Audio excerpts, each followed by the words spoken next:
Hi friends, அஸ்ஸலாமு அலைக்கும். இன்றைக்கி நம்ம ஒரு லஞ்ச் பாக்ஸ் ரெசிபி தான் பார்க்க போகிறோம். லஞ்ச் பாக்ஸ் ரெசிபி மட்டும் இல்லை, பேச்சுலராக இருக்கிறவங்களுக்கும் ரொம்ப யூஸ்ஃபுல்லாக இருக்க போகுது நம்ம வீடியோ. என்னென்னு தானே கேட்குறீங்க? தக்காளி சாதம் தான். என்னோடய ஸ்டைலில் ஈஸி அண்ட் சிம்பிள் தக்காளி சாதம் எப்படி செய்யலாம்னு பார்த்துடலாம் வாங்க.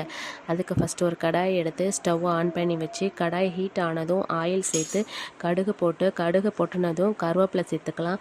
நான் 3 தக்காளி ஒரு வெங்காயம் வெட்டி வச்சுருக்கேன், அதையும் இதோட சேர்த்து நல்லா வதக்கி விட்டுக்கலாம். தேவையான அளவு உப்பு சேர்த்து வெங்காயம் தக்காளி வெந்த பிறகு மிளகாய்த்தூள் சேர்த்து நல்லா வதங்கின பிறகு குரல் ஏன் இப்படி இருக்குதுன்னு நினைக்காதீங்க. தண்ணி ஒத்துக்காமல் ஜலதோஷம் வந்து தொண்டையும் மூக்கையும் பதம் பார்த்துடுச்சு, அதான் அப்படி இருக்குது, கொஞ்சம் அட்ஜஸ்ட் பண்ணிக்கோங்க. ஒயிட் ரைஸ் சேர்த்து கிளறி எடுத்தால் சிம்பிள் அண்ட் டேஸ்டியான தக்காளி சாதம் ரெடி. கண்டிப்பாக நீங்கள் ட்ரை பண்ணி பாருங்கள், சூப்பராக இருக்கும். ட்ரை பண்ணி பார்த்துட்டு எப்படி இருக்குன்னு கமெண்ட் பண்ணுங்கள். இந்த தக்காளி சாதம் எதுக்கு உதவியாக இருக்கோ இல்லையோ, ஆனால் மாத கடைசியில் கண்டிப்பாக உதவியாக இருக்கும். என்னுடைய அடுத்தடுத்த காணொளிக்காக காத்திருங்கள் தோழிகளே.